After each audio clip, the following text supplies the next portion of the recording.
చెప్పాలి. డాక్టర్ బాబు. మా అమ్మ నాన్న ఆశ ఏంటంటే నన్ను డాక్టర్గా చూడాలని ఆశ. అందుకే ఆ పేరిట్టారక్క. నాకు ఊహ తెలిసాక అడిగారు, ఒరే నీ పేరు డాక్టర్ బాబు కదా, నువ్వేమవుతావురా అన్నారు. ఒక్క నిమిషం కూడా ఆలోచించుకొని చెప్పేవాడిని నేను డాక్టర్ అయిపోతానని. అంటే నా ఆశ కూడా ఏంటి చెప్పాలి, నాకు మా అమ్మ నాన్నకే కాదు, ఇక్కడ ఉన్న ప్రతి ఒక్కరికి ఏదో ఒక ఆశ ఉంటుంది. డాక్టర్ అవ్వాలనో, కలెక్టర్ అవ్వాలనో, టీచర్ అవ్వాలనో, మంచి ఇల్లు కట్టుకోవాలనో, బిడ్డకి మంచి వివాహం చేయాలనో, ఓ ఇల్లు ఏమా కదా, ఓ బండి కొనుక్కోవాలనో, ఏదో ప్రతి ఒక్కరికి ఉంటాయి ఉండవా, ఆలోచనలు ఉంటాయి ఉండవా. సామెతలు 19:21 అంటాడు, నరుని యొక్క హృదయాలోచనలు అనేకములు, యెహోవా యొక్క తీర్మానమే స్థిరం. నరుని హృదయం ఎన్నో ఉంటాయి, ఏదో అవ్వాలని, ఏదో కొనుక్కోవాలని, ఏదో చేయాలని ఉంటాయి ఉండవా. మా అమ్మ నాన్న ఆశ ఏంటంటే నన్ను డాక్టర్ని చేయాలని నాకు ఆ పేరు పెట్టేశారు. ఏం పేరు అమ్మా చెప్పండి, ఏం పేరు? నా పేరు చెప్తే మీకు ఏం దీపం గుర్తొస్తుందా? చూసారా, వెలుగుతుందా, దీపం ఆరిపోయిందా? నరుని ఆత్మ యెహోవా పెట్టిన దీపం. ఈ దీపం వెలిగించుకోండి అక్క. ప్రభు రాకడ వరకు, మన ప్రాణం పోకడ వరకు వెలగవలసిన దీపం ఆషాఢ మాసం, కార్తీక మాసం దీపాలు కాదు. ఏ దీపం వెలగాలి? నరుని ఆత్మ యెహోవా పెట్టిన, దేవుడు పెట్టిన దీపం వెలిగించుకోండి. సరే, నా పేరే డాక్టర్ బాబు. మీకు మంచి మాట చెప్పనా, మనిషికి ఎన్నో ఆశలు ఉండొచ్చు, ఎన్నో ఆలోచనలు ఉండొచ్చు. అన్నీ అనుకున్నట్టే జరిగితే వాళ్ళు చాలా ధన్యులు, వాళ్ళు చాలా భాగ్యవంతులు. కానీ అందరికీ అన్నీ అనుకున్నట్టు జరుగుతాయని గ్యారంటీ లేదు. నా ఆశలు, మా అమ్మ నాన్న ఆశలు అన్నీ అనుకున్నట్టు జరగలేదు అక్క. నేను 10th క్లాస్ వరకు బాగున్నాను. 2000 సంవత్సరం జనవరి 2వ తేదీ వరకు బాగున్నాను. నడిచేవాడిని, నేను పరిగెత్తేవాడిని, స్పోర్ట్స్ మ్యాన్, నేను క్రికెట్, వాలీబాల్ బాగా ఆడేవాడిని, డ్యాన్స్ కూడా వేసేవాడిని. నాకు ఎన్నో ఆశలు, ఆలోచనలు, తలంపులని గొప్పగా ఉండేవి. మా అమ్మ నాన్నకి అలాగే ఉన్నాయి. కానీ ఒక మాట చెప్పనా, మనిషికి ఆశలు ఉండడం వేరు, వాస్తవము వేరు. 2000 సంవత్సరం జనవరి 2వ తేదీన కూర్చుని హోంవర్క్ రాస్తుంటే ఒక అంతు చిక్కని వ్యాధి వచ్చి పడిపోయింది నాకు. సడన్గా నడుములో నొప్పి వచ్చేసిందమ్మా. విపరీతమైన బాధ వచ్చి నడుములోంచి కిందకే, చెప్పే చోట చెప్పలేని చోట విపరీతమైన పెయిన్స్ వచ్చేస్తున్నాయి.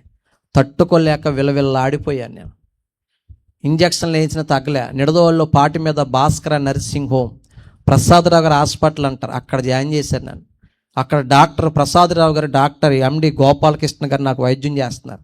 బాధలు తగ్గకపోగా ఏం జరుగుతుందో తెలుసా అమ్మా, ఈ కాళ్ళు బరువైపోతున్నాయి, బాధలు ఎక్కువైపోతున్నాయి, విలవిల్లాడిపోతుంటే ఆ డాక్టర్ గారు మాట్లాడుకుని అన్నారు, ఈ అబ్బాయి బాధలు తట్టుకోలేకపోతున్నాడు, ప్రసవ వేదన పడుతున్న స్త్రీలాగా మెలికలు తిరిగిపోతున్నాడు, చిన్న మత్తు ఇంజక్షన్ ఇస్తే ఆ మత్తులో ఉపశమనం వస్తుంది, బాధలు తగ్గుతాయి అని చెప్పి నాకేమిచ్చారంటే చెప్పండి, మత్తు ఇంజక్షన్ ఇచ్చారండి. మత్తు దిగినప్పటికీ గమనించుకున్న విషయం ఏంటి తెలిసాక, ఈ నడుము కింద నుంచి అవయవాలన్నీ చచ్చిపడిపోయాయి. బిడ్డా, జీవితం ఎప్పుడు, ఎక్కడ, ఎందుకు, ఎలా మారిపోతుందో, ఎలా ముగిసిపోతుందో మనకే తెలియదు. ఈరోజు ఇలా ఉన్నాం, మరలా సంవత్సరం ఎలాగుంటాం మనకే, మరలా సంవత్సరం దాకా ఎందుకండి, రేపు ఏం జరుగుతుందో కూడా మనకే తెలీదు.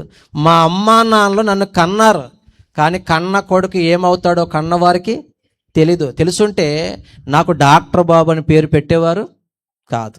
నేను ఇలా వికలాంగుడిని అవుతానని తెలుసుంటే నాకు ఆ పేరు పెడతారా అక్క? కన్నవాళ్ళకి కూడా తెలియదు కన్నబిడ్డ ఏమవుతాడు. అప్పుడప్పుడు చాలామంది తల్లి అంటారో, పిల్లలనైతే కంటాం కానీ చెప్పలే వాళ్ళ తలరాతలు మేము ఏమన్నా కంటామా అంటారు. చూసారా, నాకు కూడా తెలియదు నేను ఇలాగ అయిపోతానని. తెలుసుంటే నేను డాక్టర్ బాబు ఏమన్నా పేరు ఉంచుకునేవాడిని కాదు. నాకన్నా బైబిల్ బాగా చెప్పింది అక్క. యాకోబు 4:14. అక్కడ యాకోబు 4:14 ఏమంటో తెలుసా, రేపేమి సంభవించునో మీకు తెలియదు, మీ జీవము ఏ పాటిది, మీరు కొంతసేపు కనబడి అంతలోనే మాయమైపోయే ఆవిరి. బా, చాలామంది తెలియక ఇది మత పుస్తకం అనుకుంటున్నారు. కాదు, ఇది బ్రతుకు పుస్తకం, బ్రతుకులను మార్చే పుస్తకం, మనిషిని బ్రతికించే పుస్తకం, వ్యభిచారులను మార్చిన పుస్తకం, దొంగలను మార్చిన పుస్తకం, చీకటి బ్రతుకును వెలుగుగా చేసిన పుస్తకం, గ్రంథరాజం, ది గ్రేట్ బైబిల్. మంచోళ్ళైతే ఈ పుస్తకానికి ఎంతసేపైనా కొట్టవచ్చు చప్పట్లు. హల్లెలూయా. ఏంటండి ఆ మాట చూడండి, రేపేమి సంభవించునో మీకు తెలియదక్క. తెలుసా ఏండి? ఈ రోజున్న మనిషి రేపు పొద్దున ఉంటాడని గ్యారంటీ. నవ్వుతూ నవ్వుతూ మనిషి చచ్చిపోతున్నాడు, నిద్రలో కూడా చచ్చిపోతున్నాడు. పునీత్ రాజ్ కుమార్ అని ఒక హీరో జిమ్ చేస్తూ చచ్చిపోయాడు. ఒక ఆయన తాళి కడతా చచ్చిపోయాడు. పెళ్లి రోజు చావు రోజు అయింది. తెలియదు బ్రదర్, ఈరోజు మేము ఇలాగ ఉన్నాం కానీ, మనం ఏడుస్తున్నాం నవ్వుతున్నాం ఉన్నాం కానీ, మళ్ళా రేపొద్దున ఈ టయానికి మనం ఎలాగుంటాం? మనకే వాళ్ళు బయటికి వెళ్ళిన వ్యక్తి మరలా ఇంటికి వస్తాడని గ్యారంటీ లేదు. వస్తువులకు ఉందండి గ్యారంటీ, దీనికి గ్యారంటీ ఇస్తున్నారండి. ఒక 6 నెలల్లో ఎంత దీనికి ఏమిస్తున్నాడు? ఏసీకి గ్యారంటీ ఉంది. ఇన్ని సంవత్సరాలని గ్యారంటీ ఉందా లేదా? మాట్లాడండి అమ్మా, ఎక్కువ ఇబ్బంది పెట్టను. మహా అయితే ఒక్క పావు గంటలు నేను ముగిస్తాను, చాలా క్లుప్తంగా చెప్తాను. ప్రియమైన దేవుని బిడ్డలారా, గ్రైండర్కి మిక్సీకి అన్నిటికి ఏముంది? గ్యారంటీ కార్డు ఇస్తున్నారు. అవునంటారు కదంటారా? చివరికి మనం నడిస్తే అరిగిపోయే చెప్పుకు కూడా పట్టుకెళ్ళండి సార్, పట్టుకెళ్ళండి మేడం, 6 నెలలు వాటర్ ప్రూఫ్ ఏంటి వారంటీ ఇస్తున్నాడు. దేనికి బెదరా? చెప్పుకి, మన కాలి కింద తొక్కేసి చెప్పుకుంది గ్యారంటీ. అవునా కదా?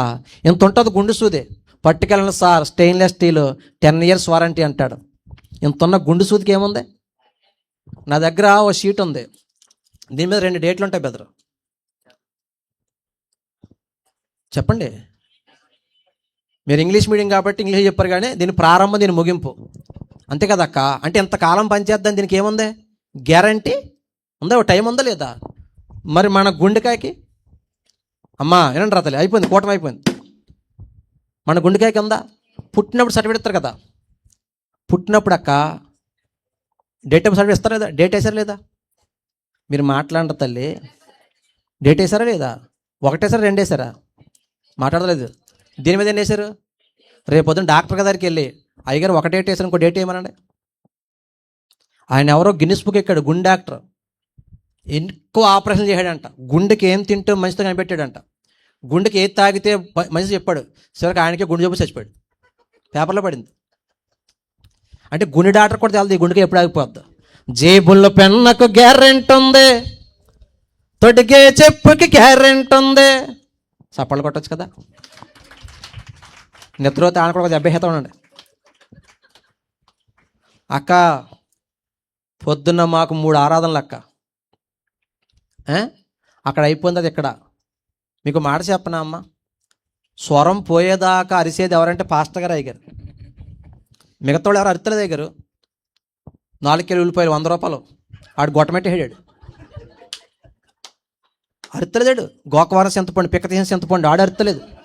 ఆడేమెట్టాడు?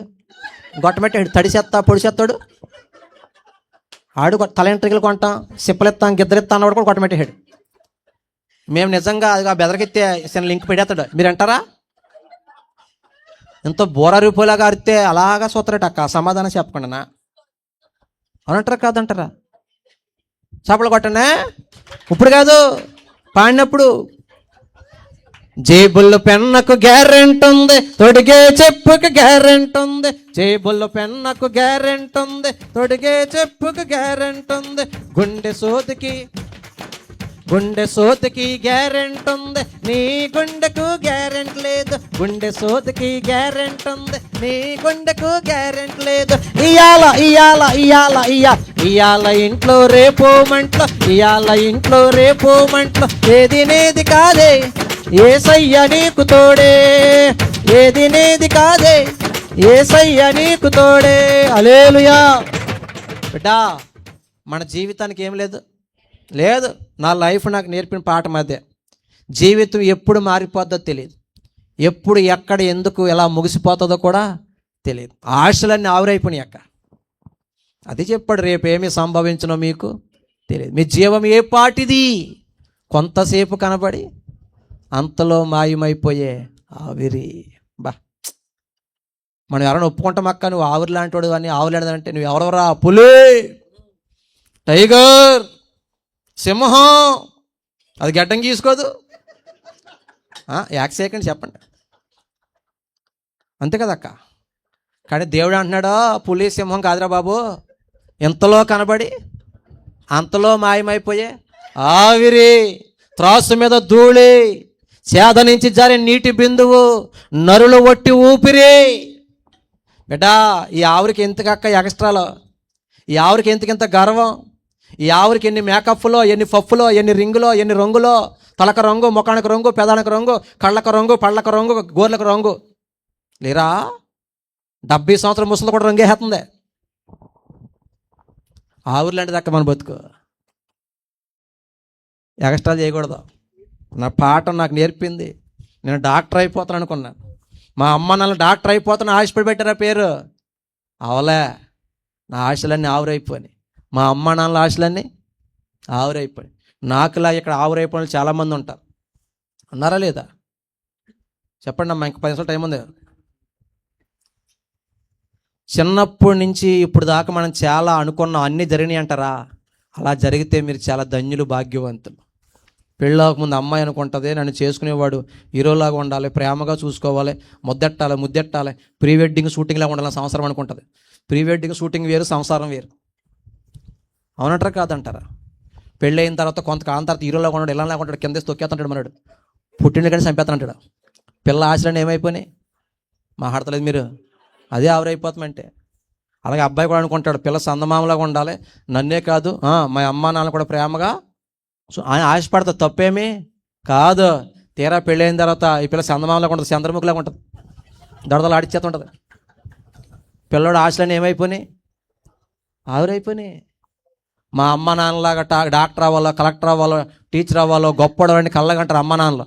తీరా పోతే మన పిల్ల అంత మాని సెల్ ఫోన్తో, దిమ్మల కాడ, బొమ్మల కాడ, స్నేహితులతో ఉంటారు. అమ్మ నాన్న ఆశలన్నీ ఏమైపోతున్నాయి? ఆవిరైపోతున్నాయి. బిడా, ఈరోజే మందే గట్టిగా మాట్లాడితే ఈ క్షణం. నా వ్యాధి పేరెంట్ హైదరాబాద్ చెప్పారు, నిమ్స్ హాస్పిటల్, పెద్ద హాస్పిటల్. ఎంఆర్ఐ స్కాన్ చేసి అన్ని రిపోర్ట్లు సారాంశం చెప్పేస్తానండి ఒక 5 నిమిషాల్లో. నా బాడీలో ఒక వైరస్ ఇన్ఫెక్ట్ అయిపోయింది రా చెల్లి. వెన్నుబొక్క భాగం రక్తం గడ్డ కట్టేసి కణితిలాగా తయారైపోయి ఈ నడుము నుంచి కింద అవయవాలకి రక్త సరఫరా ఆగిపోయింది.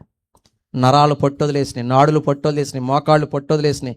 ఒక్క మాటలో చెప్పండి, నడుము కింద అంతా స్పరిచిపోయింది. ఈ వ్యాధి 1,00,000కో 1,00,00,000కో అక్కడికి వస్తుంది. అది మీ అబ్బాయికి వచ్చింది. ఆపరేషన్ చేయమంటే చేస్తాం. 1,00,000 రూపాయలు కట్టమన్నారు. పేద కుటుంబం, గుడిసెలో బ్రతికిన బ్రతుకు మాది. తెలుసా తాటే గుడిసెలు అంటే? 2-3 సంవత్సరాలు గుడిసె కుట్టుకోపోతే వర్షాలు వచ్చేస్తాయి. అటువంటి పేద కుటుంబం. ఆ గుడిసెని తీసేసి అప్పు చేసి బిల్డింగ్ కట్టారు. అప్పు తీరలే సరికదా ఈ లోపు కొడుకులాగా అయ్యాడు. అదే బిల్డింగ్ 5 సెంట్ల స్థలం బిల్డింగ్ని 80,000కి అమ్మేసి నాకు ఆపరేషన్ చేయించాడు మా నాన్న. మీకు మాట చెప్పనా, ఈ ప్రపంచంలో దేవుడి తర్వాత అంత గొప్ప ప్రేమ ఎవరు తెలుసా? తల్లిదండ్రులదే. బాధ ఏంటి చెప్పనా? ఫ్రెండ్స్ ఎన్ని మాటలన్నా పిల్లలు పడతారు, కానీ ఈరోజు అమ్మ ఒక మాట అంటే పిల్లలు పడరు, నాన్న ఒక మాట అంటే పిల్లలు పడరు. మా నాన్నగారు అన్నీ వెనకాల వీడికి డబ్బు ఖర్చు పెడితే మేము ఏమైపోతాం, రోడ్డు మీద పడతాం, మా వెనకాల పిల్లలు ఏమవుతారు. మేము 4 సంతానం, నేను జ్యేష్ఠుడిని. ఏమి హేతువు చూసుకోలేదక్క. బాధ ఏంటి చెప్పనా? ఇల్లు అమ్ముడైపోయింది, అయిన డబ్బులు అయిపోయినాయి, వెన్నుముక పైనుంచి కింద కోసేసారు, ఆపరేషన్ అయిపోయింది, ఫిజియోథెరపీ అయిపోయింది. విచారం ఏంటంటే కొడుక్కి కాళ్ళు రాలే, నడక పరుగు రాలేదండి. ఇదే బాధ. మా అమ్మగారు పని చేసా, నా మలమూత్రం ఎత్తి పారబోయడమే. మలద్వారం ఓపెన్ అయిపోయింది, 24 గంటలు మలం పాస్ అయిపోతూ ఉండేది. యూరిన్ అన్కంట్రోల్ అయిపోయింది. ట్యాప్ లీక్ అయిపోతే డ్రాప్ ఎలా పడిపోద్దో అలాగే నాకు యూరిన్ పాస్ అయిపోతూ ఉండేది. అమ్మ నాన్న రుణం ఎప్పటికీ మనం తీర్చుకోలేం. నిడదోలే కాదు, రాజమండ్రి అని, ఏలూరు అని, తిరుపతి అని ఎన్నో చోట్ల తిప్పాడు మా నాన్న. నాటు వైద్యాలు చేయించాడు. చేతబడి జరిగిందంటే ఎక్కడికో తీసుకెళ్ళి ఏవో చేయించాడు. ఇలా ఎత్తుకుని మోసుకుని తీసుకెళ్తూ ఉండేవాడు. ప్లాట్ఫారాలు దాటినప్పుడు, బస్సులు ఎక్కి దిగినప్పుడు ఆయాస పడిపోతుండేవాడు. నాకన్నా ముందు ఆయనే చచ్చిపోతాడని భయమేసేది నాకు. కన్న ప్రేమని మనకు ఇప్పటికీ గుర్తించలేకపోతున్నాం మనం. నా తల్లి ఎత్తి పారబోయడమే పని అయిపోయింది. అన్నీ మంచం మీదే అక్క. మీకు ఇంటాకి ఈజీగా ఉంటుంది, కానీ ఒక నడిచే కుర్రోడు, ఒక పరిగెత్తే కుర్రోడు, ఓ స్పోర్ట్స్ మ్యాన్, ఆడుకునే కుర్రోడు, 2 కాళ్ళు పోయి, చదువు పోయి, ఆరోగ్యం పోయి అలా మంచం మీద పడితే హృదయం బద్దలైపోద్ది. ప్రతి సాయంకాలం నేను ఏడుస్తూ ఉండేవాడిని. నాకు తెలవకుండా కళ్ళంటే నీళ్ళు వచ్చేస్తావండి. మా ఇల్లు గ్రౌండ్ పక్కన అయ్యగారు. సాయంకాలం అప్పుడు నా శివుడు శబ్దాలు పడిపోతూ ఉండేవి. గ్రౌండ్లో క్రికెట్ ఆడుకునే శబ్దాలు, వాలీబాల్ శబ్దాలు వినపడుతుంటే ఏడుపు వస్తూ ఉండేది. నేను ఈ టయానికి గ్రౌండ్లో ఉండేవాడిని కదా, ఈ టయానికి నేను ఆడుకునేవాడిని కదా, నా బ్రతికి ఎలాగైపోయింది ఏంటి? నేనే నడుస్తుంటే ఎంత బాగుండో కదా. 10వ తరగతి పరీక్షలు కూడా రాయలేదు అక్క నేను. జనవరి 2 వచ్చింది నాకు ఈ వ్యాధి. 10వ తరగతి ఎగ్జామ్స్ మార్చి నెలలో ఉంటాయి. 10వ తరగతి కూడా పూర్తి చేయలే. మా ఊర్లో టాక్ వెళ్ళిపోయింది, డాక్టర్ బాబు గారికి మలమూత్రాలు ఆగుతలే, ఆ మనిషి ఎండిపోతున్నాడు, క్షీణించిపోతున్నాడు, దీపం మారిపోద్ది. ఎవరికి నచ్చినట్టు వాళ్ళు మాట్లాడుకున్నారమ్మ. ఆడు చచ్చిపోతాడు అన్న వాళ్ళు కొంతమంది, ఆడి పేరు డాక్టర్ బాబు కనీసం కాంపౌండర్ అన్నా అవలేదన్న వాళ్ళు కొంతమంది, ఆడి పేరు డాక్టర్ బాబు ఆడు కనీసం 10వ తరగతి అన్న పూర్తి చేయలేదు. మీకు మాట చెప్పనాక, మన బ్రతుకులు పాడైపోయినప్పుడు, చెడిపోయినప్పుడు, మనం ఓడిపోయినప్పుడు అందరూ దయ చూపించరు, అందరూ జాలి చూపించరు. ఎవరికి నచ్చిన మాటలో వాళ్ళు మాట్లాడుకుంటారు. ప్రియమైన దేవుని బిడ్డలారా, జీవితం మీద విరక్తి వచ్చేసింది, బ్రతకాలనిపించేది కాదు. చదువు పోయి, ఆటలు పోయి, ఆరోగ్యం పోయి, కాళ్ళు పోయి, మా అమ్మా నాన్నలకు నేనే డ్యూటీ అయిపోయాను. పగోడికి కూడా రాకూడదు ఇటువంటి బాధలు. చిన్నప్పటి నుంచి నలిగిపోయిన జీవితం ఇది, ఓడిపోయిన జీవితం ఇది, కృంగిపోయిన జీవితం. ఈ బ్రతుకు ఎందుకు బ్రతకాలి, చనిపోతే వదిలిపోద్దని సూసైడ్ ప్లాన్ చేశాను. కానీ నాకు చావు రాలే. ఇప్పుడు నేను అనుకుంటున్నాను, నా ఆలోచన వేరు, దేవుని యొక్క ప్రణాళిక వేరు. మా అమ్మగారు అన్నారు, యేసు ప్రభు గుడికి వెళ్దాం రా, ఎంతోమంది దగ్గర తిప్పాము, ఇంకా వాళ్ళ వల్ల కాదని చెప్పేస్తారు. అప్పుడు అన్నాను, యేసు ప్రభు మంచోడేమి కాదమ్మా, యేసు ప్రభు కరుణామయుడేం కాదు, యేసు ప్రభు దయామయుడేం కాదు, పిల్లోడిని ఇలాగ అవుటోని చేయంటే ఆడేం దేవుడమ్మా అని చెప్పి నా కోపం, నా ఉక్రోషం, నా బాధ అంతా ఎవరి మీద చూపించానంటే యేసయ్య మీద చూపించి పచ్చి బూతులు మాట్లాడాను. బైబిల్ పెడితే నా తలకాడ బైబిల్ విసిరేసేవ్వండి, బైబిల్ మీద కాలు పెట్టాను నేను, ఘోరపాపిని. అప్పుడప్పుడు యేసయ్య ప్రేమ తలుచుకుంటే ఏడుపు వచ్చేద్దక్క. అసలు నాలాంటోడి మీద కోపపడితే దేవుడు ఎప్పుడో చంపేయాలి. సోషల్ మీడియాలో యేసయ్యని ఏమని అంటుంటే, బైబిల్ని ఏమని అంటుంటే మీ నెత్తురు మరుగుతుందా లేదా, కోపం వస్తుందా లేదా? ఆ రకంగా రావాలంటే నా మీద వీళ్ళందరికన్నా ముందు రావాలి. కానీ నా యేసయ్య ప్రేమ, గొప్ప దీర్ఘశాంతం అండి నా ఎడల చూపించాడు కాబట్టి ఈరోజు నేను బ్రతికి బట్ట కట్టగలిగి దేవుని సేవ చేస్తున్నాను. ప్రియమైన దేవుడి మీద అసహ్యం పెట్టుకుని, యేసయ్యని అసహ్యం పెట్టుకుని 33 కోట్లు దేవుళ్ళు, 3 కోటి దేవతలు అంటారు కదా. అమ్మ వినండి రా, ఒక్క 3 నిమిషాల్లో ముగిస్తాను. అందులో నాకు ఎంతమంది పేర్లు తెలుసు అంతమందికి మొక్కాను, అంతమందిని పిలిచాను, అంతమందిని పూజించాను, అంతమందిని ప్రార్థించాను. కానీ ఎవరో మాట్లాడతలే, ఎవరో ఉలుకుతలేదు, పలుకుతలేదు. సరికదా, నా జీవితాన్ని కొంచెం కూడా ఎవరో బాగు చేయలేకపోయారు. మా అమ్మగారు చేసిన మంచి పని ఏంటంటే, నా మాట వినకుండా కింద గొడ్లు కట్టి, డొక్కు పెట్టి, లుంగి కట్టి తీసుకెళ్ళి గోడకు జారేసి వెక్కి వెక్కి ఏడుస్తుంది నా తల్లి. బిడ్డల బ్రతుకు బాగోపోతే ఏ తల్లికైనా ఏం మిగితే ఏంటి? కన్నీళ్ళే. ప్రియమైన దేవుని బిడ్డలారా, ఏ నోటితో దేవుని దూషించానో, ఏ నోటితో దేవుడిని అసహించుకున్నానో, బూతులు తిట్టానో, ఏ నోటితో దేవుడిని ఎటకారం చేశానో ఏండి, ఆ నోటితో చెప్తున్నాను, ఈ ప్రపంచంలో యేసయ్య లాంటి మంచి దేవుడు, గొప్ప దేవుడు, కరుణామయుడు, ప్రేమామయుడు, వాత్సల్యపూర్ణుడు, కనికర సంపన్నుడు లేడు, ఉండడు, ఉండబోడు. అదేంటి బ్రదర్ అంటే, నా తల్లి చేసిన కన్నీటి ప్రార్థన, దైవజనులు సంఘము చేసిన ప్రార్థన, ఇదిగో బోయాజు పొలంలోకి వెళ్ళినట్టు రూతు నన్ను కూడా ఎప్పుడైతే దేవుని మందిరంలో తీసుకెళ్లారో, అక్కడ ప్రార్థన చేశారో, ఆ అద్భుతమైన ప్రేమ కలిగిన దేవుడు నన్ను తాకాడండి. హల్లెలూయా. తాకినప్పుడు ఏం జరిగింది తెలుసా బిడ్డలారా? నాకు మల విసర్జన కంట్రోల్కి వచ్చేసింది, మూత్ర విసర్జన కంట్రోల్కి వచ్చేసింది. అప్పుడు దాకా మంచం మీద ఇలా పడుకుంటే నాకు బెడ్ సోర్సెస్ వచ్చేసినాయి. బెడ్ సోర్సెస్ అంటే సంవత్సరాల కొద్ది అలాగే పడుకుంటే పుల్లెడిపోతాయి, బాడీ ఏమైపోద్ది, పుల్లెడిపోతుంది, ర్యాషెస్ వచ్చేస్తాయి. ఓ ప్రక్క తిరగాలన్న అమ్మో నాన్న తిప్పేవారు. ఈ నడుం కింద ఏమీ తెలిసేది కాదు, నాకు స్పర్శ ఉండేది కాదు. కానీ దేవుడు ఎప్పుడైతే నన్ను తాకాడో, ఆరిపోయిన నా దీపం వెలిగించాడు, మోడి బారిపోయిన నా జీవితాన్ని చిగురింపజేశాడు, చచ్చుబడిపోయిన నా కాళ్ళు సత్తు వచ్చింది, నా మోకాళ్ళకు పట్టుత్వం వచ్చింది, నా నరాల్లోకి బలం వచ్చింది. యాండి నేను మరలా కర్ర పట్టుకుని మనిషి భుజం మీద చెయ్యి వేసి నడిచే స్థాయికి వచ్చాను. హల్లెలూయా. చాలా గొప్పోడు, చాలా చాలా మంచోడు, నేను నమ్మినా నా యేసుడు.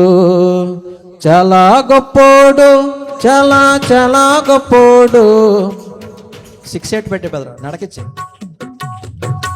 చాలా మంచోడు, చాలా చాలా మంచోడు, నాకు దొరికిన నా యేసుడు, మాటల్లో చెప్పలేనంత, చేతల్లో చూపలేనంత, మాటల్లో చెప్పలేనంత, చేతల్లో చూపలేనంత, చాలా చాలా చాలా చాలా చాలా మంచోడు, చాలా చాలా చాలా చాలా చాలా గొప్పోడు. పడండి, చాలా చాలా చాలా చాలా.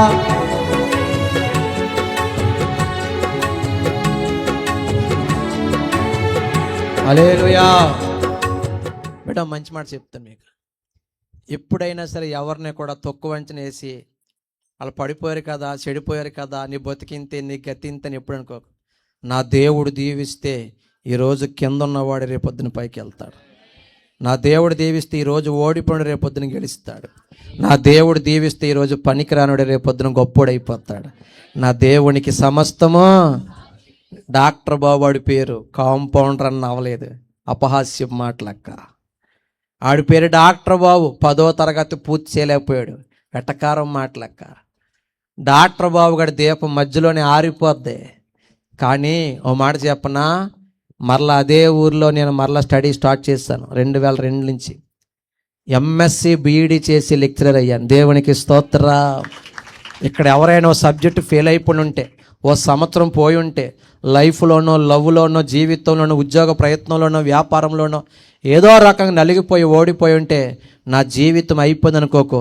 నా దేవుడు దీవిస్తే ఏదైనా సాధ్యమే. ఆయనకు అసాధ్యమైనది ఏది లేదా. ప్రియమైన దేవుని బిడ్డలారా, నాకు లెక్చరర్ జాబ్ వచ్చింది. Government junior college Y. Ramavaram, east గోదావరిలో కాంట్రాక్ట్ జువాలజీ లెక్చరర్గా జాబ్ వచ్చింది. హల్లెలూయా. కానీ ఒక 2 మాటలు టపటప చెప్పి వెళ్తాను. ఏ పొజిషన్ కూడా శాశ్వతము కాదు. మరలా నా జీవితంలో కష్టాలు స్టార్ట్ అయినాయి అన్న, డిస్టర్బెన్స్ స్టార్ట్ అయినాయి లైఫ్లో, హెల్త్లో, జాబులు, అన్నిట్లో, ఎవ్రీథింగ్. ఏంటో టకటక 2 మాటలు చెప్పి వెళ్తానేనండి. నాకు సడన్గా ఎడంకాలు మోకాలు నొప్పి వస్తుంది, వాపు వస్తుంది, ట్యాబ్లెట్లు వేసుకుని తగ్గుతలే, బాధలు ఎక్కువైపోతున్నాయి, మోకాల దగ్గర నొప్పి వస్తుంది, తగ్గుతలేదని నిడదవోలు అమృత హాస్పిటల్, ఎముకల హాస్పిటల్కి వెళ్తే అక్కడ డాక్టర్ గారు ఎక్స్రే తీసి, బాబు నీ మోకాలికి జాన కింద భాగంలో చిన్న ఎముకలు బయటికి ఇరిగిపోయింది అన్నాడు. 2 నెలలు అయింది నీ ఎముక ఇరిగిపోయాడు. మీరు సరిగా విన్నారో లేదో, నాకు నొప్పి మోకాల దగ్గర అక్క, వాపు మోకాల దగ్గరే. కానీ డాక్టర్ గారు చెప్తున్న రిపోర్ట్ ఎక్కడంటే మోకాలికి జాన కింద భాగంలో చిన్న ఎముకలు బయటికి ఇరిగిపోయింది అన్నాడు. ఎంతకాలం అయింది అన్నాడు. మన తెలియదా? మా నాన్నగారు నమ్మలే. 2 నెలలు అయిపోతాం ఏంటి, ఎముక ఇరిగిపోయి తెలియపోవడం ఏంటి, నేను నమ్మలే. సారీ ఆ డాక్టర్ గారికి. ఇప్పుడు అసలు విషయం ఏంటంటే, టిల్ నౌ ఇప్పటికీ నా శిరస్సు నుంచి నడుము దాకా స్పర్శ బాగానే ఉంటుంది, తెలుస్తుంది నాకు. నడుము నుంచి కిందకి వెళ్ళే కొద్ది స్పర్శ తగ్గిపోతుంది. ఇంకా ఈ కుడివైపున అయితే నాకు సూది గుచ్చిన, ఇంజక్షన్ చేసిన నాకు ఏమీ తెలియదు. మోకాళ్ళ కింద స్పర్శ డెడ్, పాదం ఇలా పడిపోద్ది టిల్ టుడే, ఈ రోజుకి. అయినప్పటికీ ఆ డాక్టర్ నమ్మలేదు, తొణికెళ్ళిపోయాం. ఎంఎస్ఆర్తో డాక్టర్ సూర్యప్రకాష్, ఆ డాక్టర్ గారు మరొక ఎక్స్రే తీసి అన్నాడు, నీ ఎమిగిరిపోయిన మాట నిజమే బాబు, కానీ 2 నెలలు కాదు 3 నెలలు పైనే అవుద్ది అన్నాడు. అర్థం అవ్వలేదు అక్క జీవితం. కట్టేసారి మంచం మీద ఉన్నాం, నడవచ్చా సార్ అంటే, నడవచ్చు, ఏం చేస్తామో లెక్చరర్ సార్, ప్రెజర్ వేయకుండా చూసుకోవాలి.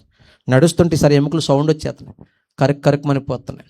మరలా డాక్టర్ ఎక్స్రే తీసి చెప్పిన మాటకి ఆల్మోస్ట్ గుండె బద్దలైపోయింది. ఆయన చెప్పిన మాట అని తెలుసా అమ్మ, ఈసారి నీ మోకాల కింద పెద్ద ఎమిగిరిగిపోయింది అన్నాడు. మీరు వింటాక చాలా ఈజీగా అన్నారు, కానీ మనకు తెలియకుండా మన ఎముకలు ఇరిగిపోయే వ్యాధి అంటే అంత సామాన్యమైన విషయము కాదు. పడ్డావా? లేదు సార్. ఎవరైనా కొట్టారా? లేదు సార్. యాక్సిడెంట్ అయిందా? లేదు సార్. మరి పెద్ద ఎముక ఇరిగిపోయిందయ్యా? తెలియదు. నీ ఎముకలకి ఏదో అయిపోతుంది, అర్జెంటుగా బోన్స్ ఎంఆర్ఐ స్కాన్ చేయమన్నారు. రాజమండ్రి జిఎస్ఎల్ హాస్పిటల్ నా బోన్స్ ఎంఆర్ఐ స్కాన్ చేసి వాళ్ళు ఇచ్చిన రిపోర్ట్ సారాంశం చెప్తాను నేనండి. నా నడుము కింద అవయవాళ్ళకి బ్లడ్ సర్క్యులేషన్ బాగాలేదు, మీ అందరికి రక్తం ఇలా ఫ్లో వెళ్ళిపోతుంది. నాకు సెలైన్ బాటిల్లో డ్రాప్ ఎలా నడుస్తుందో అంత స్లోగా నడుస్తుంది రక్తం. నాకు నా ఎముకలు డీకాల్సిఫికేషన్ అయిపోయినాయి అన్నారు. అచ్చ తెల్ల చెప్పే డాక్టర్ ఏంటంటే, నీ ఎముకల్లో సారం లేదు, నీ ఎముకల్లో బలం లేదు, నీ ఎముకలు పొడిమైపోతున్నాయి. ఈ వ్యాధి పేరేం తెలుసా? ఆస్టియోఫోరోసిస్ అన్నాడు. అంటే ఎముకలు ఏమైపోతాయంటే, శుద్ధ ఉంటుంది కదా అక్క, చాక్ పీస్, అది ఎలా పొడిమైపోతుందో నీ ఎముకలో పొడిమైపోయే వ్యాధి వచ్చింది. మరి ఎలా సార్? వెయిట్ కంగారు పడకు. ఇంకేం చెప్తావు సార్? ఇంకేం చెప్తావంటే ఏంటి? నీ బాడీ వెయిట్ని కూడా, నీ శరీర బరువును కూడా నీ కాళ్ళలో ఉన్న ఎముకలు ఏం చేయలేకపోతున్నాయి? మొయ్యలేక, భరించలేక నువ్వు నించున్న నడిచిన ఆ ప్రెజర్ ఎక్కడ పడిపోతుందంటే కాళ్ళ మీద పడిపోతుంది, విరిగిపోతున్నాయి. విరిగిపోవడమే కాదు, పిండి అయిపోతున్నాయి. ఇటువంటి వ్యాధులు ఉంటాయా అని నెట్లో కూడా చూస్తే ఉన్నాయక్క. కావాలంటే మీరు కూడా చూసుకొని ఇంటికి వెళ్ళాక ఆస్టియోఫోరోసిస్, ఎముకలు పిండి అయిపోవడం, ఎముకల రంధ్రాలు పడిపోవడం, ఎముకలు పెలిసేకపోవడం, రకరకాల వ్యాధులు ఉన్నాయి. మరి ఇప్పుడు ఏం చేయాలంటే మంచం మీద ఉండాలన్నారు. బిడ్డా, మరలా చెప్తున్నాను, నా జీవితం ఎక్కడికి వచ్చింది? మరలా నడిచే నేను, పరిగెత్తే నేను, ఆడుకునే నేను మంచం మీదకి వెళ్ళాను. అక్కడైనా చనిపోతే వదిలిపోదును. అక్కడి నుంచి లెక్చరర్ అయ్యాను. మళ్ళీ అక్కడి నుంచి తీసుకొచ్చి మంచం మీద పెట్టాను. బిడ్డా, ఏమైనా అర్థమవుతుందా? జీవితం ఎప్పుడు, ఎక్కడ, ఎందుకు, ఎలా మారిపోతుందో, ఏమైపోతుందో, ఎలా ముగిసిపోతుందో చెప్పండి. మనకే ఇక్కడ ఎవరైనా ఇంకా రక్షణ పొందనోళ్ళు ఉంటే, ఇక్కడ ఎవరైనా ఇంకా బాప్తిస్మం పొందనోళ్ళు ఉంటే, నేను బాప్తిస్మం తీసుకుంటాను, నాకు టైం ఉంది, ఇంకా వయసు ఉంది, లేదా పెళ్ళికి తీసుకుంటాను అని వాయిదా వేస్తున్న వాళ్ళు ఎవరు ఉంటే, బిడ్డా అప్పుడు దాకా మనం ఉంటామని గ్యారంటీ లేదు. నా బ్రతుకు మంచం మీదకి వెళ్ళింది, ఏమో రేపొద్దు నీ బతుకు ఏమవుతుందో నాకు తెలియదు. ఇదే మిక్కిలి అనుకూల సమయం, నేడే రక్షణ దినం. యేసయ్య రక్తం కార్చి ప్రాణం పెట్టి తెచ్చిన ఇంత గొప్ప రక్షణను, హెబ్రీ పత్రిక 2:3, ఎంత గొప్ప రక్షణను మనం నిర్లక్ష్యము చేసిన ఎలాగూ తప్పించుకుంటాం. బిడ్డా, జీవితం ఎప్పుడు ముగిసిపోతుందో తెలియదు. ఈ రాత్రి నీ ప్రాణం పోతే నీ ఆత్మ ఎక్కడికి వెళ్తుంది? రేపే నువ్వు చనిపోతే నువ్వు ఎక్కడికి వెళ్తావు? నా జీవితం మంచం మీదకి వచ్చేసింది. ఇప్పుడు నా ప్రార్థన ఏంటి తెలుసాక? ప్రభువా, ఈ మంచం మీద బ్రతకడం నా వల్ల కాదు, నన్ను చంపేయ్. దేవుడు మాట్లాడేవాడు కాదు. లేదా కొంచెం ఓపిక దేవా, నేనే వెళ్ళి ఆ రావుల చెల్లో దూకేస్తాను. యేసయ్య మాట్లాడేవాడు కాదు. ఏండి, మనిషి అంత మనిషి అయ్యాక అన్నీ మంచం మీద అంటే తల్లికైనా, భార్యకైనా, ఎవరికైనా ఎలా ఉంటుంది? బాధే కదమ్మా. ఈ బ్రతుకు ఎందుకు బ్రతకాలనిపించేది? ఎన్నో నిరాశతో కూడిన మాటలు మాట్లాడుతూ ఉండేవాడిని. ఆ మాటల్లో నా తల్లి చెప్పిన మాట ఒకటి చెప్పి వెళ్ళిపోతానేనండి. ఆ మాటల్లో మా అమ్మగారు చెప్పిన మాట ఏంటి తెలుసా? ఒరే, నువ్వు 10th క్లాస్లో నీకు ఇలా జబ్బు చేసినప్పుడు, నువ్వు మంచం మీద పడినప్పుడు, నేను హైదరాబాద్ నిమ్స్ హాస్పిటల్లో జాయిన్ చేసినప్పుడు డాక్టర్లు ఏమన్నారు తెలుసా? నీ ప్రాణానికి గ్యారంటీ చెప్పలేమన్నారా, నీ నడకకి గ్యారంటీ చెప్పలేమన్నారా. అప్పుడు అనుకున్నాను రా, నువ్వు బ్రతికితే, నువ్వు నడిస్తే నిన్ను దేవుని సేవకు సమర్పిస్తాను అని మొక్కుబడి చేసుకుంది నా తల్లి. కానీ మొక్కుబడి మర్చిపోయింది. బైబిల్ ఏమంటో తెలుసా అక్క? మొక్కుకుంటే ఖచ్చితంగా చెల్లించాలి. చెల్లించలేమనుకుంటే అసలు మొక్కు కొనకుండా ఉండడమే మేలు. నాకు ఆ మాట విన్నాక దేవుడి దగ్గర నా పాపాలన్నీ ఒప్పుకున్నాను. Oh lord, I am a sinner, forgive me lord, excuse me lord. ప్రభువా, నేను ఘోర పాపిని, భయంకరమైన పాపిని, నన్ను క్షమించు, నన్ను మన్నించేసయ్యా అని కన్నీరు కార్చాం. సమయం లేక వివరాల్లోకి వెళ్తలేదు, కానీ పాపుల జాబితా రాసి ఫస్ట్ పేరు ఖాళీ వదిలేస్తే అక్కడ రాయవలసిన ఘోర పాపి, ప్రధాన పాపి, దుర్మార్గుడు ఎవరంటే డాక్టర్ బాబు పేరు రాయాలి. అంత భయంకరమైన పాపాత్ముడు నేను. నా పాపాలు ప్రభు దగ్గర ఒప్పుకున్నాను. నా తల్లి సమర్పణ కాదయ్యా, ఇదిగో నేను సమర్పించుకుంటున్నాను. నేను నడవకపోయినా పర్లే, నేను పరిగెత్తకపోయినా పర్లే, పిండైపోతున్న ఎముకలు స్ట్రాంగ్గా మారిస్తే చాలు. ఈ మంచం మీద ఉన్న జీవితం తీసేసి నేను కర్ర పట్టి నడిచినా చాలు. నా బ్రతికేది నేను బ్రతికితే చాలు. ఊపిరున్నంత వరకు ఇంకే ఉద్యోగం చేయను, నీ సేవే చేస్తానేసయ్యా అని ప్రార్థన చేసి ఓ మాట చెప్పనా అన్న? వెళ్ళిపోతూ చెప్తాను. లాస్ట్ మాటలేనండి. పెద్ద ప్రార్థనలు దేవుడు ఆలకిస్తాడో లేదో నాకు తెలియదు, కానీ కన్నీటిని దాటిపోయే కఠినాత్ముడు కాదు నా యేసయ్య. విరిగి నలిగిన హృదయాన్ని అలక్ష్యం చేసే దేవుడు కాదు యేసయ్య. ఈ లోకపు డాక్టర్లు నన్ను బాగు చేయలేకపోయారు, కానీ వైద్యులకే పరమ వైద్యుడు, ఆశ్చర్యకరుడు, అద్భుత దేవుడు, మందు వాడకుండా జబ్బును మాన్పివేసే నా యేసయ్య పొడుమైపోతున్న ఎముకల్ని స్ట్రాంగ్గా మార్చేశాడు. హల్లెలూయా. మీ అందరూ అనుకున్నారు డాక్టర్ బాబు పాస్టర్ గారి కష్టాలు తీరిపోయి అని కదా. అసలు కష్టాలు ఇప్పుడే ప్రారంభమైనాయి. 1-2 నిమిషాలు చెప్పి వెళ్తాను వినండి. ఇప్పుడు నేను ఉద్యోగానికి వెళ్ళాలా, సేవకి వెళ్ళాలా? మాట్లాడన్నా. సేవ అంటే చావు అక్క. రాత్రి సంఘం పెడితే తెల్లారికి 1000 మంది వచ్చారు. రాత్రి సంఘం పెడితే తెల్లారికి కార్లు వచ్చాయి. రాత్రి సంఘం పెడితే పాలరాత్రి మందిరం రాత్రికి రాత్రి వచ్చేవి అక్క. ప్రారంభంలో నిద్ర లేని రాత్రులు ఉంటాయి, ఉపవాసాలు ఉంటాయి, జాగారాలు ఉంటాయి, తిండి లేని పరిస్థితులు ఉంటాయి, నిందలు ఉంటాయి, అవమానాలు ఉంటాయి, సొంత గృహాలు ఉండవు, సొంత మందిరాలు ఉండవు, సొంత స్థలాలు ఉండవు. పోనీ 10 మందిని పోగొడితే ఇందులో ఎంతమంది ఉంటారో తెలియదు, ఎంతమంది వెళ్ళిపోతారో తెలియదు, ఎవరు నేను నమ్మాలో తెలియదు, ఎవరు నేను నమ్మకూడదో తెలియదు. సేవకు వచ్చాక అర్థమైంది జీవితం అంటే ఏంటో. అమ్మ వినండిరా, లాస్ట్ మాట చెప్పి వెళ్తాను.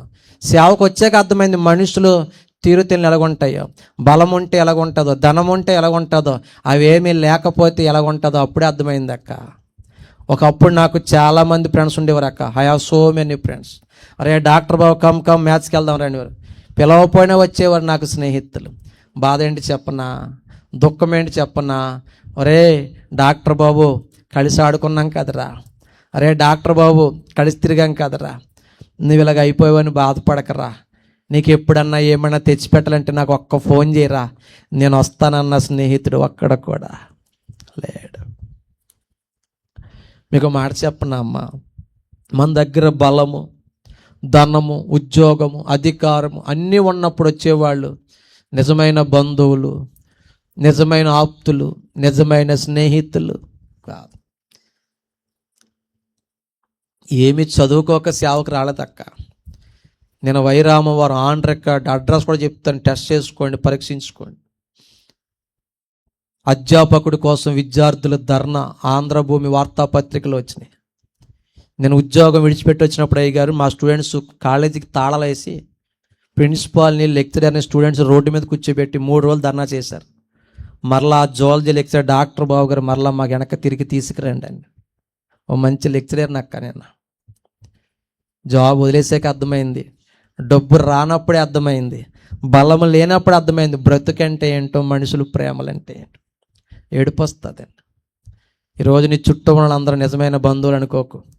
ఈరోజు నీ చుట్టూ ఉన్న వాళ్ళు నిజమైన స్నేహితులని అనుకోకు. మనం జీరో అయిపోయినప్పుడు మన పక్కన ఎవరుంటారో వాళ్ళే నిజమైన బంధువులు, వాళ్ళే నిజమైన ఆప్తులు, వాళ్ళే నిజమైన స్నేహితులు. ఈరోజు డాక్టర్ బాబుకి ఎవ్వరు లేరు, అందరూ అనాథ అయిపోయాడు. అందరూ ఉన్న అనాథని, ఎవరు లేని ఒంటరిని, నా తోడుగా నీవు ఉండాలి, నీ ప్రేమ నాకు కావాలి. యేసయ్యా ఒంటరినయ్యా, యేసయ్యా నా తోడు ఉండయ్యా. ఈరోజు చెప్పుకోవడానికి ఎవరు లేరు. ఓ పక్కన ఈ బాధలు, మరో పక్కన నాకు వివాహమైందమ్మా. మన రాష్ట్ర గవర్నమెంట్ రిజిస్ట్రేషన్లో మా వివాహం ఏంటంటే ఆదర్శ వివాహం కింద రిజిస్టర్ అయ్యింది. ఆదర్శ దంపతులు చెప్పుకోవడానికి బాగానే ఉంది, కానీ లోకంలో బాలే. నా భార్యను ఎన్నో మాటలు అన్నారు, గొడ్రాలా అన్నారు, గొడ్డు మోద్ది అన్నారు, మా ముఖం చూతే దరిద్రం అన్నారు. మేము పల్లెటూరుల మన చెల్లి, పిల్లలు లేనివాళ్ళు శుభకార్యాలకు వెళ్తే మాటలు వేరేగా ఉంటాయి, పిల్లలు లేనివాళ్ళు ఎదురుపడితే మాటలు వేరేగా ఉంటాయి. నన్ను చేసుకున్న నా భార్య ఎన్నో నిందలు పడిందో ఎంట బయట. మీకు దండం పెట్టి చెప్తున్నాను, మీ కాళ్ళు పట్టుకుని బ్రతిమలాడుతున్నాను. మీ ఊర్లో ఎవరికైనా పిల్లలు లేకపోతే, మీ బంధువుల్లో మీ స్నేహితులు ఎవరికైనా పిల్లలు లేకపోతే ఏమనకండి. పిల్లలు లేకపోతే నీ గుండె బద్దలు ఎంత బాధ ఉంటుంది. నువ్వు మరలా ఇన్ని మాటలంటే ఎక్కడికి వెళ్ళిపోవాలి మాలాంటి వాళ్ళు. ఒక ఆవిడ ఏమని తెలుసా చెల్లి, ఇడు కుంటోడు, సంసారానికి పనికిరాడు, మిషన్లతో కాపురం చేసి మిషన్లతో పిల్లల కనాలందండి.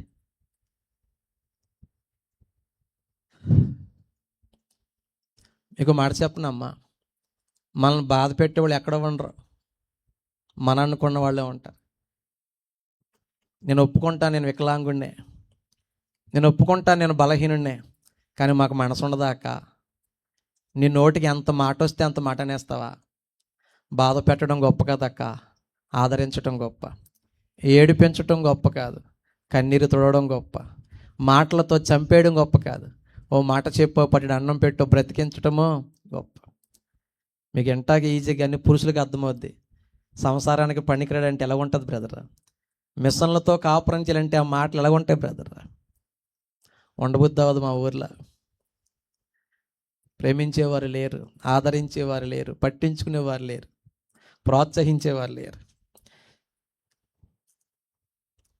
అందరూ అనాథలం అయిపోయాయి. దిక్కులేని వాళ్ళకి ఆ దేవుడి దగ్గరికి వెళ్ళి, ప్రభువా ఒక్క బిడ్డని ప్రభువా, నన్ను నా భార్యని ఎన్నో మాట్లాడినారు, ఎన్నో నిందలు, ఎన్నో అవమానాలు, బ్రతకాలనిపించట్లే, ఉండాలనిపించట్లే ఊర్లో. యేసయ్య పాదాలు పట్టుకుని ఏడ్చా, ఆయన పాదాలు పట్టుకుని బ్రతిమలాడుకున్నాం. సంవత్సరం తిన్నప్పుడు దేవుడు నాకు మగబిడ్డనిచ్చాడండి. నాకు రెండో వాడు కూడా అబ్బాయి పుట్టాడు. కాకపోతే రెండో వాడు నాకులాగా వికలాంగుడయ్యాడు అన్న. కూర్చునే ఆడుకునేవాడు. కూర్చునే అలాగుంటే అందరి బిడ్డ అలా తిరుగుతుంటే నా బిడ్డ అలాగుంటే ఎలాగుంటుంది? హృదయం బద్దలైపోయింది. నేను నడిచేవాడిని అయితే, నేను పరిగెత్తేవాడిని అయితే, నేను బలవంతుడిని అయితే, నేను ఆరోగ్యవంతుడిని అయితే, నా బిడ్డ ఎటువంటిడని నేను మోసేవాడిని. నేనే నడవలేను, నేనే పరిగెత్తలేను, నన్నే ఎవరో తీసుకెళ్ళాలి, నన్నే ఎవరో తీసుకురావాలి. వికలాంగుల జీవితం చాలా కష్టమక్క. మీలాంటి వాళ్ళు ఎవరైనా ఒక 25 కిలో బియ్యం బస్తా ఇక్కడ పడైతే అది కూడా నేను పట్టుకెళ్ళలేను. వీడు నాకులాగా జీవితాంతకం ఎవరి వైపు చేతులు చాపాలి. మా లైఫ్లో లోకువా.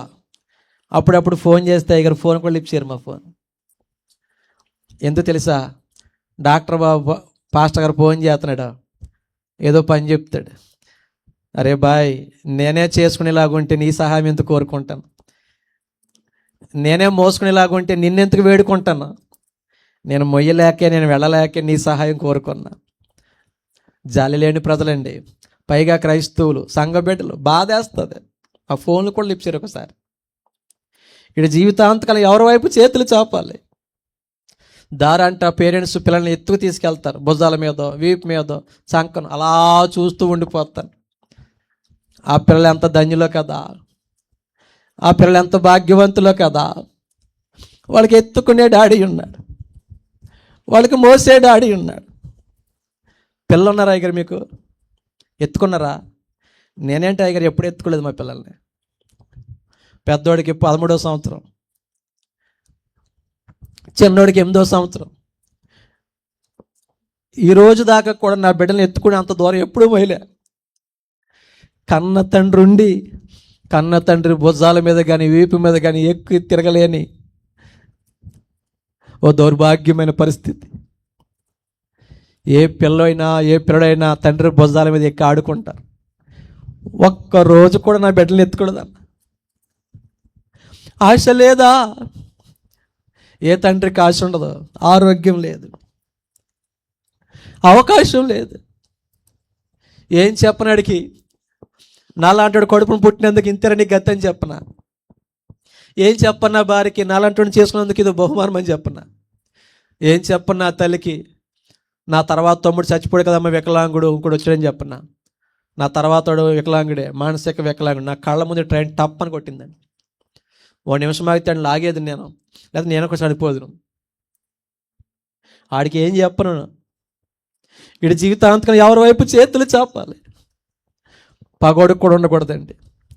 వికలాంగుల జీవితాలు మీరు చూసినంత ఈజీ కాదండి. ప్రతిరోజు ఒక సవాలే. మీకు మాట చెప్పనా, ఈరోజు కూడా డాక్టర్ బాబు పాస్టర్ ఎంత దూరాలు ప్రయాణం చేస్తుంటే నేను ఉన్నానండి అని కూడా వచ్చే ఒక్క పురుషుడు నాకు లేడు, ఒక యవనస్తులు లేడన్న. రాత్రి అయినా అర్ధరాత్రి అయినా అపరాత్రి అయినా నా భార్యను కూడా పెట్టుకుని నా కారు నేను నడుపుకుంటూ ఇలాగ మీటింగులు తిరుగుతున్నాను. నేను అనాథ బ్రతికింది. నా భార్య ఉపవాసాలు ఏంటి? 50 రోజులు ఉపవాసం. ఎవరి కోసం? బిడ్డ కోసం. మళ్ళా కొన్ని రోజులు పోయాక ఉపవాసం, 40 రోజులు ఉపవాసం. ఎవరి కోసం? బిడ్డ కోసం. 21 రోజు ఉపవాసం. ఎవరి కోసం? బిడ్డ కోసం. అదే చెప్తాను, బిడ్డల కోసం కన్నీరు ఎవరు కరుస్తారంటే కన్న తల్లి. అడు ఎర్లీ బేబీ అడ్వాన్స్గా పుట్టేశాడు. టెస్టులు చేస్తే కాల్షియం, ఫాస్ఫేట్, పొటాషియం ఎలిమెంట్స్ అని చాలా లో లెవెల్లో ఉన్నాయి. యేసయ్య పాదాలు పట్టుకున్నాం, ఆడు పాదాలు పట్టుకున్నాం, బ్రతిమలాడుకున్నాం. ప్రభువా నాకులాగా నా బిడ్డ బ్రతుకుండకూడదు, ఆడు నడవాలి, ఆడు పరిగెత్తాలి. దేవుని పాదాలు పట్టుకుని సిగ్గుపడినోడు ఎవడు ఉండడు. ఈరోజు నా ఇద్దరు బిడ్డలు నడుస్తున్నారా, నా ఇద్దరు బిడ్డలు పరిగెడుతున్నారు, నా ఇద్దరు బిడ్డలు గంతులేస్తున్నారా. ప్రియమైన దేవుని బిడ్డలారా, ఇది ఒక కిడ్నీ కడుపులో ఉంది నాకు. టిల్ నౌ ఎప్పటికీ బొడ్డు కింద లెఫ్ట్ సైడ్ ఇలియాక్ రీజన్ తిరగబడింది, కిడ్నీ కడుపులో ఉంది నాకు చెవిలో బ్యాలెన్స్ స్థానం తప్పేసింది. వర్టిగో అంటాం, మన అందరికీ ఉంటుంది చెవిలో బ్యాలెన్స్. మనం నడిచినా పరిగెత్తినా తూలిపోకుండా ఉండమంటే కారణం ఏంటంటే కాళ్ళు కాదు, చెవిలో బ్యాలెన్స్ ఉంటుంది. ఇంత బ్రదర్ చికెన్ వేస్తున్నారు, చికెన్ తింటే వెంటనే రియాక్షన్ ఇచ్చేది, నాకు వెంటనే తేడా వచ్చేది. నా మోకాళ్ళ కింద స్పర్శ ఉండదమ్మా, పాదం ఎలా పడిపోద్ది, వెన్నెముక ఆపరేషన్ అయింది. నేను చెప్పే మాట ఒకటే, 2 కాళ్ళు పని చేయకపోయినా, కిడ్నీ కడుపులో ఉన్న కన్న బిడ్డలు ఎత్తుకుని కొంత దూరం వేయలేకపోయినా, యేసయ్య సిలువ సువార్త కాడి మాత్రం నా భుజాల మీద వేసుకుని పల్లె పట్టణము ఊరు వాడ గంటలు గంటలు ప్రయాణం చేసి దేవుని సువార్త ప్రకటిస్తున్నాను. My race for my Christ until my last breath. ఊపిరినంత వరకు, ఓపుకున్నంత వరకు క్రీస్తు కోసమే నా పరుగు. 2 కాళ్ళు పని చేయకపోయినా క్రీస్తు కోసం పరిగెడుతున్నా నేను వికలాంగున్నా. సారీ, కాళ్ళు చేతులు కళ్ళు అన్నీ బాగా పనిచేస్తున్నా, యేసయ్య కోసం ఏమీ చేయని, సేవ కోసం సంఘం కోసం యేసయ్య కోసం బ్రతకని. సారీ, మీరు వికలాంగులా. 2 కాళ్ళు పనిచేయని నేనే ఎంత కష్టపడుతుంటే ఈరోజు అన్నీ ఉన్న నువ్వేం చేస్తున్నావు యేసయ్య కోసం? మాకు అది ఇవ్వలేదండి దేవుడు, ఇది ఏమివ్వాలి బిడ్డ? మనిషికి 2 కళ్ళు 2 కాళ్ళు 2 చేతులు ఉంటే చాలు, ప్రపంచాన్ని దున్నేయచ్చు. గుడ్డివారి ఆశ్రమానికి వెళ్ళారా ఎప్పుడన్నా? అందులు అక్కడికి వెళ్తే అర్థమవుతుందండి మనం ఎంత ధన్యులమో. అన్న వాళ్ళు తడుముకుంటారన్న, వాళ్ళ ప్లేట్లో ఆ అన్నం వేస్తే ఆ అన్నం రంగు ఏంటో వాళ్ళకి తెలియదు. అన్నం ఎక్కడుందో కూర ఎక్కడుందో తడుముకుంటారన్న, బాత్రూమ్ తీసుకెళ్తే తడుముకుంటారన్న. ఒక అక్కడ అడిగారు, నీకు వరం ఇస్తే ఏం కోరుకుంటావు? అందురాలు ఆవిడ. నేను పుట్టినప్పటి నుంచి నా ముఖం ఎలాగుంటుందో నాకు తెలియదు, నన్ను అక్కడ పెళ్లి చేసుకున్నాడు, అతని ముఖం ఎలాగుంటుందో నాకు తెలియదు, మేము తినే అన్నం ఏ రంగులో ఉంటుందో తెలియదు, మా వస్త్రం ఏ రంగులో ఉంటుందో తెలియదు. నాకో బిడ్డ పుట్టాడు, ఆడు ఎలాగుంటాడు ఒక్కసారి చూసి చచ్చిపోదామంటుంది. మీరు చెప్పండి, మన జీవితం వెలుగ్గలేదా? ఏది ఎక్కడుందో చూడగలం, వాళ్ళ చీకటన్నా. అటువంటి వాళ్ళ దగ్గరికి వెళ్ళి 2 కళ్ళు కావాలా, 2 కోట్లు అడుగు. కోట్లు మాకెందుకు సార్, కళ్ళుంటే చాలంటారు. నాలాంటి వికలాంగుడి దగ్గరికి వెళ్ళి, అన్నా నీకు 2 కోట్ల ఆస్తి ఇమ్మంటావా, 2 కాళ్ళు ఇమ్మంటావు అడుగు. కోట్లు మాకెందుకండి, కాళ్ళుంటే ఎవరి వైపు చేతులు చాపకుండా నా బ్రతుకేదో నేను బ్రతుకుతానంటాను. ఇక్కడికి చేతులు తీసేస్తారు, నడిపోయిన చోటకి వాక్యం చెప్తే ఇక్కడికి లేవక్క చేతులు. ఎలా తింటాడు? బాత్రూమ్కి వెళ్తే పరిస్థితి ఏంటి? వికలాంగుల జీవితాలు ఒకసారి దర్శించండి, అప్పుడు అర్థమవుతుంది మీరు ఎంత ధన్యులు, ఎంత భాగ్యవంతులు. దేవుడు మాకు అది ఇవ్వలేదు, ఏది ఏమో 2 కళ్ళు 2 కాళ్ళు 2 చేతులు చాలవాక చాలు. నువ్వు అంటావేమో దేవుడు నీకేం చేసాడు బ్రదర్ అంటావేమో. ఒకప్పుడు నేను 3 చక్రాల బండి తిప్పేవాడిని. Today I can drive my car. నా కార్ నేను నడపగలను. ఈరోజు నా కార్ నేను నడుపుకుంటూ నా భార్యను తోడుగా తీసుకుని దేవుని కృప చేత ఇక్కడ దాకా వచ్చాను. ఇప్పుడు ఈ మీటింగ్ అయిపోగానే నా కార్ నడుపుకుంటూ దేవుని కృపలో ఇంటికి వెళ్ళిపోతాను. మీకు డౌట్ రావాలి, మరి నా కాళ్ళు పనిచేయు, పాదం ఎలా పడిపోతే? అవి చేతికి మార్పించాను బ్రదర్. బ్రేక్ చేత్తో లాగుతా, బ్రేక్ ఎక్సలేటర్ చేత్తో లాగుతా, ఈ చేత్తో స్టీరింగ్ తిప్పుతా. ఇది దేవుడు చేసిన కృప కాదా? ఇది దేవుడు చేసిన కార్యం కాదా? నన్ను బలపరచువాని యందు నేను సమస్తము చేయగలను. ఒకప్పుడు మా ముఖం చూస్తే దరిద్రం అన్నారు బ్రదర్, ఈరోజు నా పాదాలను సుందరమైన పాదాలుగా మార్చాడు. అడుగు పెడితే ఆశీర్వాదం అంటున్నారు. ప్రార్థన చేస్తే కేజీ క్యాన్సర్ గడ్డ ఆవిరైపోయింది. ప్రార్థన చేస్తుంటే ముయ్యబడిన గర్భాలు తెరవబడుతున్నాయి. ప్రార్థన చేస్తే దెయ్యాలు పారిపోతున్నాయి. ప్రార్థన చేస్తే మైగ్రేన్ ఎడక ఎగిరిపోతున్నాయి. ఎవడో ఒకప్పుడు ఎవడికే పనికిరాని డాక్టర్ బాబు ఈరోజు పనికొచ్చే పాత్రగా మార్చాడు. రాజులైన యాజక సమూహంగా మార్చాడు. నాకు పెళ్ళి అవదనుకున్నారు బెదరా, దేవుడు చక్కని భార్యనిచ్చాడు నాకు. అండి వాళ్ళకన్నా మంచి భార్యనిచ్చాడు. మై ఇష్క్, మై ప్యార్, మై దిల్క దడకన్, మై ఏంజల్. ఆ నవ్వుతే నవ్వుకో, మన భార్య మనం పడుకోవచ్చు బెదరా. పరమగీతంలో ఏమన్నాడో, నా సుందరి అన్నాడా, రాజకుమారి పుత్రిక అనడా లేదా? మన భార్య మనం పడుకోవచ్చు, పక్క భార్యని పడకూడదు, చెప్పించి కూడా వేస్తారు అనంటారు కాదంటారా? దేవుడు చక్కని భార్యనిచ్చాడు. ఏమన్నా నిజమా కాదా? మా ఇసుక కాదా? మా ప్యారా కాదా? మా దిలిక దడకనా కాదా? మా ఏంజల్లా కాదా? ఇంటికి వెళ్ళిపోయి మళ్ళీ మీ ఆయన ఏమనకండి.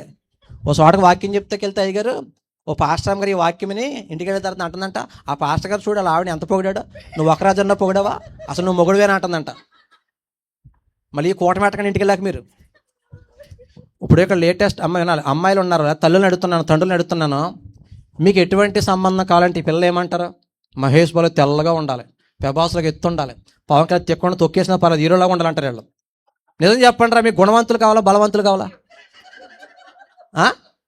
గుణవంతులు కావాలా బలవంతులు కావాలా అడిగాను నేను. గుణవంతులు కావాలంటే ఆ మాట ఏమనండి, మా వికలాంగుల ఆశ్రమం అందరూ గుణవంతులే, టన్నులు గుణం ఉంది, కాకపోతే కళ్ళో కాళ్ళలో చేతిలో ఉండవు, చేసుకుంటారా? ఒక నోరులు ఎక్కితే ఒట్టు. మరి నన్ను చేసుకుందంటే మరి మా ఇష్క కాదా బెదరా, మా ప్యారు కాదా, మా దిలిక దడకన కాదా, మా ఏంజల్ కాదా? విన్న అవుతారేదండి? అవునంటారా కాదంటారా? దేవుడు చక్కని భార్యని ఇచ్చాడు, 2 వజ్రాలను ఇచ్చాడు, ఒక ఘనత ఇచ్చాడు, ఓ పేరు ఇచ్చాడు, అవునా కదా? ఓ పక్కన కుటుంబాన్ని నడుపుకుంటున్నాం, ఓ పక్కన సంఘాలు నడుపుకుంటున్నాం, ఇదిగో ఓ పక్కన సువార్త రథమై పరిగెడుతున్నానా. హల్లెలూయా. నా బ్రతుకు మూలమైన, నా చావు మూలమైన నా దేవుడు ఘనపరచబడలేని ఎంత ప్రయాస. శరీరంలో ఓపిక లేదు ఇలా. ఎక్కడ బెదరు? మాకు 3 పరిచయాలు ఉన్నాయి, మళ్ళీ డ్రైవ్ చేసుకుంటా నేనే. ఇప్పుడు మరలా నేను మళ్ళీ నిద్ర అవ్వకుండా తీసుకెళ్ళాలి. అవునంటారా కాదంటారా? కష్టమంతా ఎవరి కోసం? యేసయ్య కోసం. మరి నేనే ఎంత కష్టపడి మీరు ఎంత కష్టపడాలి చెప్పు. ఇక మన బ్రతుకైనా చావైనా యేసయ్య కోసం బ్రతుకో. నువ్వు దేవుడి కోసం నిలబడు, నీ కోసం దేవుడు నిలబడతాడు. నువ్వు దేవుని గణపరచు, దేవుడు నిన్ను గణపరుస్తాడు. నన్ను గణపరచు వారిని, అంతే. ఈరోజు డాక్టర్ బాబు చరిత్ర మారిపోయింది. ఒకప్పుడు ఎవరికే పనికిరాడు, స్నేహితులతో ఆడడానికి పనికొస్తాడు. ఇప్పుడు బలం ఉందా బెదరా? వండడానికి వడ్డీ పనికొస్తాడా? ఈ పనికిరాని జీవితం పట్టిక ఏసే చేతులు పెట్టాను, ఈరోజు పనికొచ్చే పాత్రగా మార్చాడు, రాజులైన యాజక సమూహంగా మార్చాడు. బిడ్డా నా బ్రతుకునే మార్చేశాడు. బోయాజు పొలంలోకి వెళ్ళి రూతు చరిత్ర మారిపోయింది. యేసయ్య మందిరం అడుగుపెట్టిన తర్వాత, యేసయ్య పాదాలు పట్టిన తర్వాత ఈ డాక్టర్ బాబు చరిత్ర మారిపోయింది. నేను మీ అందరికన్నా ఎక్కువ సంతోషంగా ఉన్నాను, అవునా కాదా? ఇప్పుడు సాక్షులు నాకు ఏ గుర్తొచ్చి ఏడిపోయింది, కానీ ప్రారంభం నుంచి మీరు ఎక్కువ ఆనందంగా ఉన్నా, నేను ఎక్కువ ఆనందంగా ఉన్నానా చెప్పాలే. ఎందుకని? ఒక ఆయన అన్నాడు, నీ కాళ్ళు పని చేయవు, కిడ్నీ కడుపులో ఉంది, వెన్నుముక ఆపరేషన్, కూర్చోలేవు, నించోలేవు, నడవలేవు, ఎంత సంతోషంగా ఎలా ఉంటారంటే, మన కాళ్ళు చేతులు బలమేం లేకపోయినా చెప్పసక్యము కానీ మహిమానందం ఇచ్చి యేసయ్య నా గుండెలు నిండన్నాడా. కోట్లు కోట్లుగా ధనము ఉన్నను, అది నీకు సాటి రాగలదా. కోట్లు కోట్లుగా ధనము ఉన్నను, అది నీకు సాటి. నించోండి. ధనమంతా నీవే యేసయ్యా, నా ధనమంతా నీవే యేసయ్యా. హల్లెలూయా. ఏండి నా సంతోషం ఎవరు? ఇప్పుడు నాకన్నా సంతోషంగా ఉన్నవాడు ఏండి కోటీశ్వరుడు కూడా లేదు, ముఖేష్ అంబానీ కూడా నాకు ఉన్నంత సంతోషం లేదు, చంద్రబాబు నాయుడు కూడా నాకు ఉన్నంత సంతోషం లేదు, మోడీ గారికి కూడా నాకు ఉన్నంత సంతోషం లేదు. ఈరోజు నేను చచ్చిపోతే పరలోకంలో ఉంటున్నా, అవునా కదంటారా? మాట్లాడతలేదు మీరు. ఈ గాడిదకి ఇంత ఘనత ఇచ్చాడు. రూతు చరిత్ర మార్చిన దేవుడు నా చరిత్రను మార్చాడు. మా ఇద్దరి చరిత్ర మార్చిన దేవుడు నీ చరిత్ర మార్చడా? నీ స్థితిని మార్చడా? నమ్ముతున్నావా? నమ్మితే 2 కళ్ళు మూసుకొని ప్రార్థనలో ఉండి ఒక్క నిమిషం, యేసయ్యా విధవరిని